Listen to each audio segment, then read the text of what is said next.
बच्चों नमस्कार। Higher mathematics की इस वीडियो लेक्चर्स में मैं आपका स्वागत करती हूं। आपने अपने पिछले लेक्चर्स में linearly dependent and linearly independent property और बेसिस ऑफ वेक्टर्स के ऊपर बात की थी। आज हम finite dimensions of vector space, dimensions of a vector space की डेफिनेशंस और कुछ क्वेश्चंस के ऊपर बात करेंगे।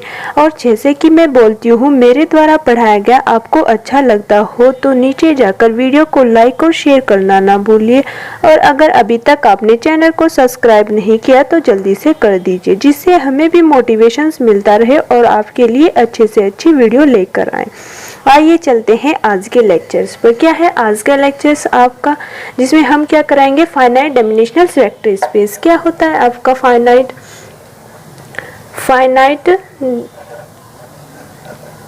Dimensional vector space.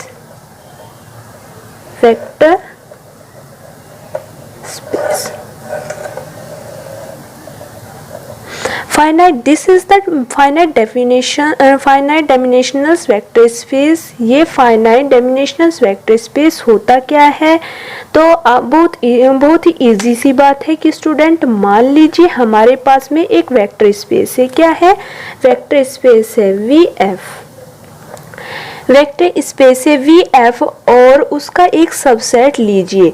क्या लीजिए? उसका एक सबसेट लीजिए। क्या होगा उसका सबसेट? सबसेट। क्या लिया आपने? Subsets of VF। Subsets of VF। मान लीजिए सबसेट्स ऑफ VF जो है वो हमने S लिया। क्या लिया? S लिया। S इक्वल टू, और S में नंबर्स ऑफ एलिमेंट जो है वो क्या है आपके S में? अल्फा 1, अल्फा 2 अप टू शोन्स alpha n। n is finite। n is a finite numbers। And आपके पास में क्या हो जाएगा? And if LS equal to VF। ये LS इक्वल टू VF क्या है? मतलब कि अगर जो subsets S equal to alpha 1, alpha 2 up to शोन्स अल्फा n इज एक फाइनाइट VF का। किसके अंदर? जो इसके अंदर जो है वेक्टर, अगर उन वेक्टर की मदद से पूरा का पूरा VF जनरेट होता है तो हम इस VF को, then VF is called finite dimensions of vector space. Student, it means इसको हम क्या बोलते हैं? Finite dimensional vector space. मतलब मैंने आपको बताया कि अगर वेक्टर की मदद से, अगर इस वेक्टर की मदद से पूरा का पूरा VF जनरेट होता है तो हम इस वेक्टर VF को, then VF is called finite dimensional vector space कहते हैं। स्टूडेंट, इट मीन्स दैट कि अगर VF का हर एक एलिमेंट, इस VF का हर एक एलिमेंट एक फाइनाइट नंबर्स ऑफ वेक्टर के सबसेट से जनरेट होता है, एक फाइनाइट नंबर्स ऑफ वेक्टर के सबसेट से जनरेट होता हो तो उस वेक्टर स्पेस को फाइनाइट डायमेंशनल वेक्टर स्पेस कहते हैं। क्या कहते हैं? फाइनाइट डायमेंशनल वेक्टर स्पेस कहते हैं।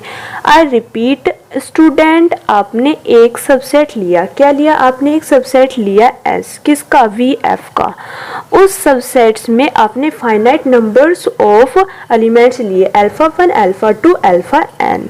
वो 2 भी हो सकते हैं, 4 भी हो सकते हैं, 3 भी हो सकते हैं। ये depend on the vector space. अगर उन वेक्टर की मदद से आप VF को, अगर उन वेक्टर की मदद से आप इस VF को जनरेट करते हैं, क्या करते हैं? इस VF को जनरेट कर पाते हैं, तो यानी कि उनके लीनियर कॉम्बिनेशंस का जो S है वो VF के हर एक एलिमेंट को जनरेट कर पाते हैं, तो उस वेक्टर स्पेस VF को फाइनाइट डायमेंशनल वेक्टर स्पेस कहा जाता है। इससे पहले लेक्चर्स में हमने क्या किया था, basis of a vector space definitions, वो भी किसे जनरेट करता था, किसे जनरेट कर रहा था, वो VF को जनरेट कर रहा था। इट मीन्स दैट जो VS equal to alpha 1 alpha 2 up to शोन्स अल्फा n VF को जनरेट करेगा, बेसिस वो अपने आप में लीनियरली इंडिपेंडेंट सेट्स भी होगा, यानी कि linearly independent sets of vector का सेट्स होगा। तो बेसिस ऑफ वेक्टर स्पेस और फाइनाइट डायमेंशनल वेक्टर स्पेस की डेफिनेशंस को आप क्लब यानी कि एक साथ कर देते हैं। तो आपने क्या किया कि जो बेसिस होता है उसके अंदर नंबर्स ऑफ एलिमेंट फाइनाइट हो, तो उस वेक्टर स्पेस का जिसका कि वो बेसिस है, उस वेक्टर स्पेस को हम फाइनाइट डायमेंशनल वेक्टर स्पेस कहते हैं स्टूडेंट। तो ये आपको समझ आ गई होगी। आइए नेक्स्ट अगली डेफिनेशंस पर चलते हैं। क्या है आपकी अगली डेफिनेशंस, क्या होगी आपकी next definitions of a vector space, definitions of a vector space, definitions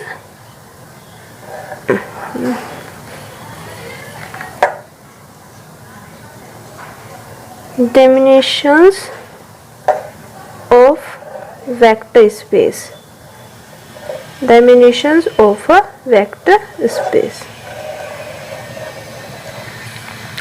मतलब D होता है, यानी कि D dimensions of a vector space. इसकी डेफिनेशंस के ऊपर बात करने से पहले हम दो डेफिनेशंस के ऊपर बात करेंगे। क्या होगा आपका देख लेते हैं। फर्स्ट रिजल्ट क्या है आपका इसकी डेफिनेशन से पहले,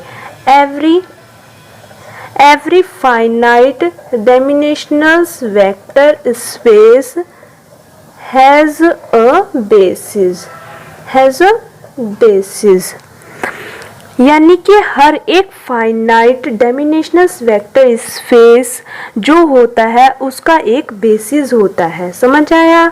सेकंड क्या है आपका, टू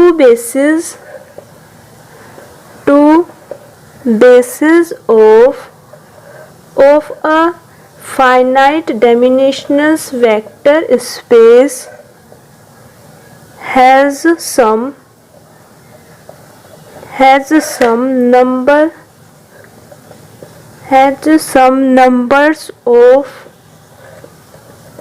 numbers of element। मतलब कि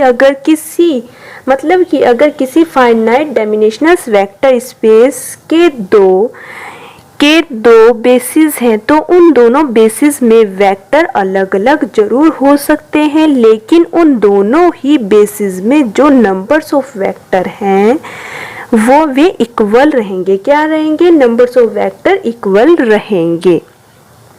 यानी कि एक बेसिस में 3 वेक्टर है तो दूसरे बेसिस में भी 3 वेक्टर ही होंगे। अलग अलग हो सकता है वो देखने में आपका बाय नेचर्स यानी कि बाय कैरेक्टर्स, लेकिन नंबर्स ऑफ वेक्टर बेसिस में हमेशा फिक्स होंगे। ऐसा नहीं हो सकता किसी में 3 या 4 5 कम नहीं हो सकते। अलग 3 इसमें 3 है तो उसमें भी 3 ही होंगे। ये तो हुई आपके ये दो रिजल्ट। क्या है आपका first, every finite dimensional vector space has a basis. ये बात क्लियर हो गई कि हर वेक्टर स्पेस का फाइनाइट डायमेंशनल वेक्टर स्पेस का एक बेसिस होता है। सेकंड क्या है, two basis of a finite dimensional vector space has a same numbers of element. इन दो रिजल्ट को ध्यान में रखते हुए हम आगे बढ़ते हैं। किस पर बढ़ते हैं, dimensions of a vector space की डेफिनेशंस के ऊपर। क्या है आपकी डायमेंशंस ऑफ वेक्टर स्पेस की डेफिनेशंस, मतलब कि आपके पास में हमारे पास में एक क्या है, VF है। क्या है आपके पास में एक VF है और उसका एक बेसिस है। क्या है, उसका एक बेसिस है, बेसिस ऑफ VF। अब बेसिस की डेफिनेशन हम लोग पढ़ चुके हैं और ये VF था। क्या था आपका ये VF, क्या था, फाइनाइट डायमेंशनल वेक्टर स्पेस। ये आपका फाइनाइट डायमेंशनल वेक्टर स्पेस था ना स्टूडेंट। जो dimensions of a vector space है, ये dimensions of a vector space है आपका डेफिनेशंस ऑफ वेक्टर स्पेस क्या है आपका डेफिनेशन, और उसका जो इसको हम डिनोट करते हैं, किससे डिनोट करते हैं, डिम्स वी एफ से। और डिम इसे हम शॉर्ट फॉर्म में भी लिख सकते हैं, कैसे लिखेंगे, डिम्स वी इक्वल टू क्या हुआ आपका, numbers of element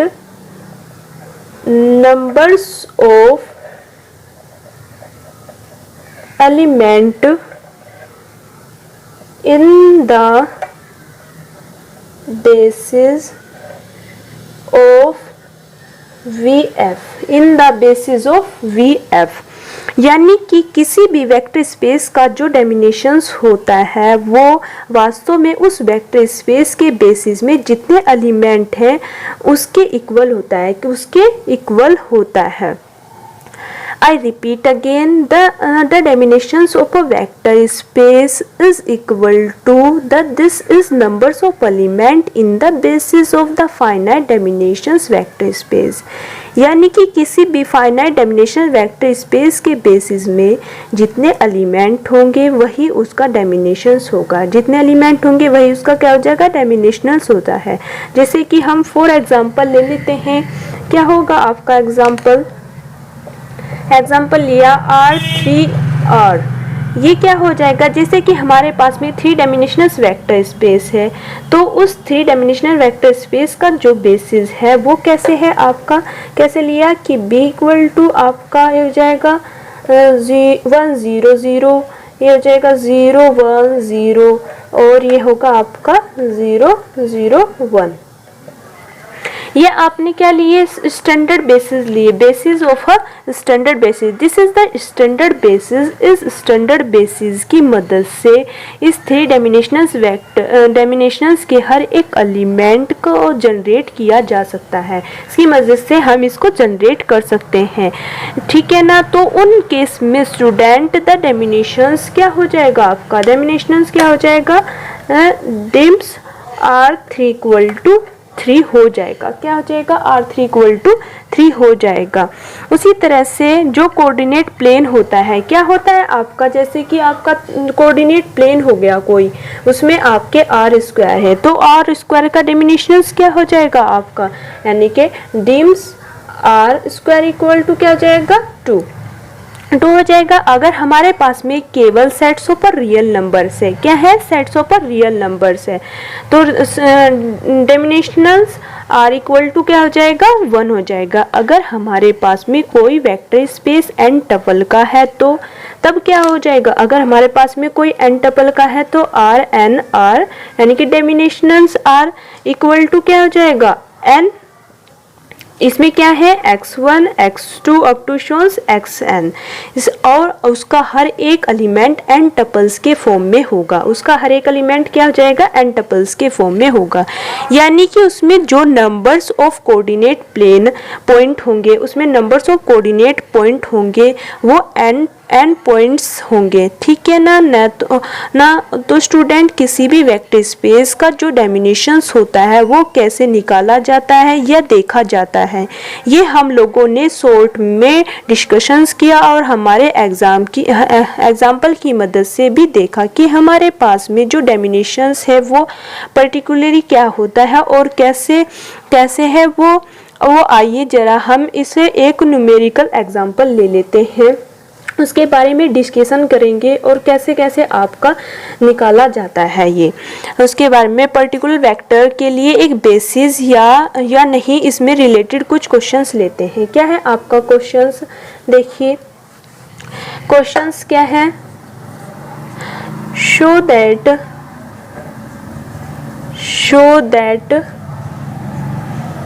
vectors 1 0 0 1 1 0 1 1 1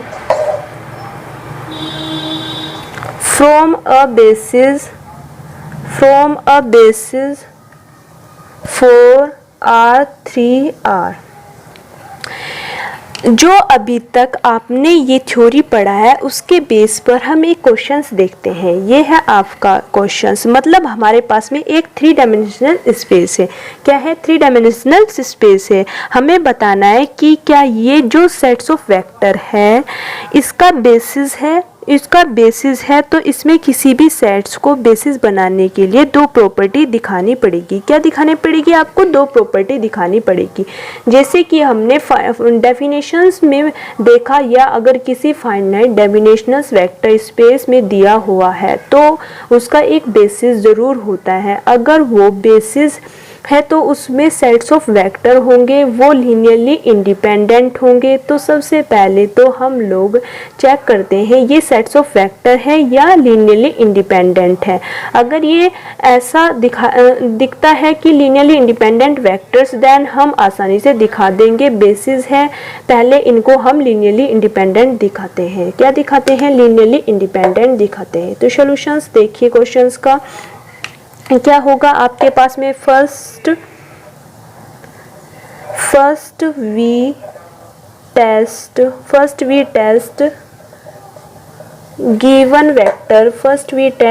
given vectors are linearly independent, so take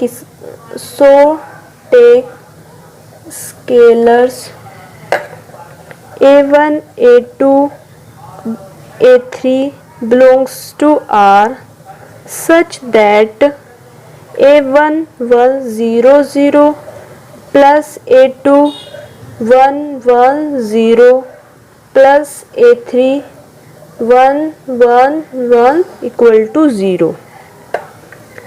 Now imply that a1 plus a2 plus a3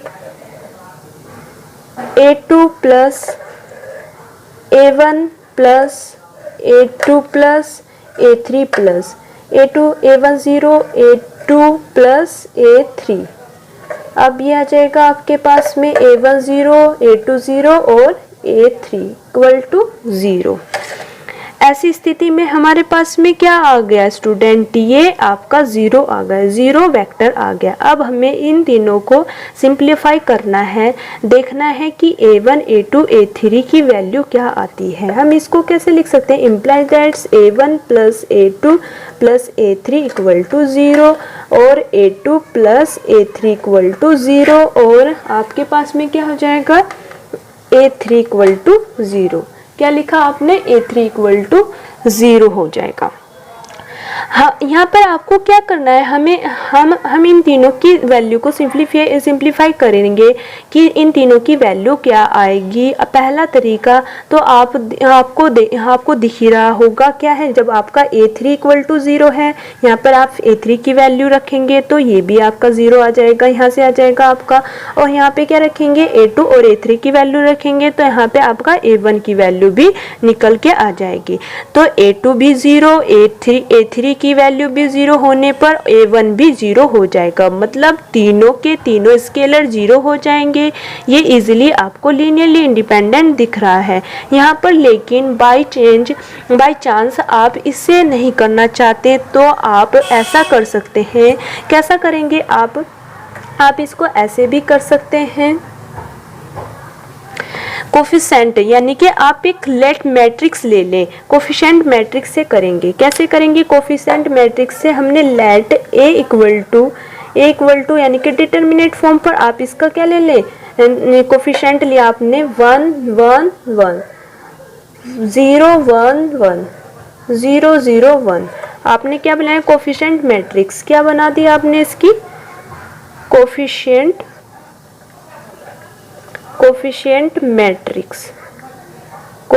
matrix. इसकी आप डिटर्मिनेट फॉर्म निकालें, मतलब कि इन मैट्रिक्स के कोफिशिएंट मैट्रिक्स की डिटर्मिनेट वैल्यू 0 नहीं आनी चाहिए। तो इट मीन्स दैट्स क्या है आपकी, इसका हम निकालेंगे ये आपका 1 यानी कि 1 माइनस 0, ये आप निकालेंगे तो आपके पास में डिटर्मिनेट तो सोल्व करनी आती होगी आपको। 1 0 ये 0 हो जाएगा आपका, प्लस 1 0। तो इसको सोल्व करेंगे या आपकी क्या जाएगी? नॉट इक्वल, ये इसकी वैल्यू 1 आ जाएगी, ये 0 0 यानी कि आपका not equal to not equal to 0 क्या आ गया, मतलब कि इन मैट्रिक्स की कोफिशिएंट की डिटरमिनेट वैल्यू 0 नहीं आई। It means that is systems of equations का एक सॉल्यूशंस है and that solutions is show that क्या हो जाएगा आपके पास में, show the solutions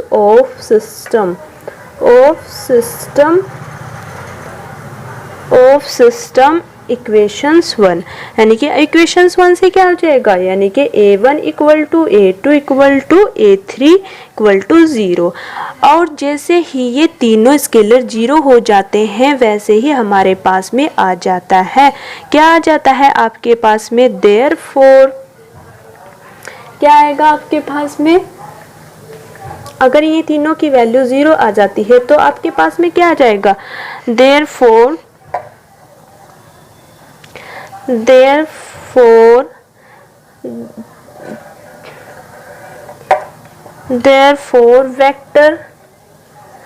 vectors are linearly independent and now there are three vectors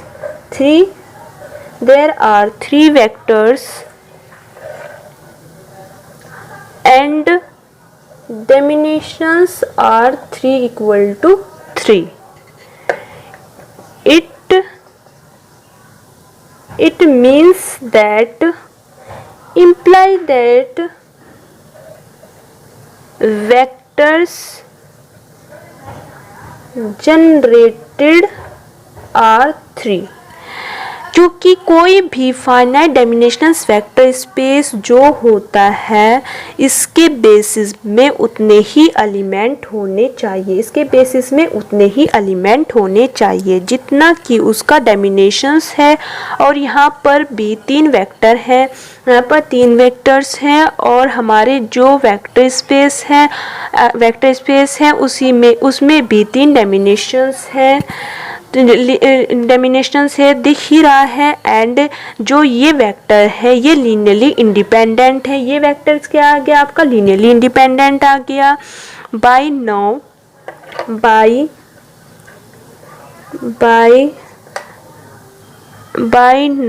theorems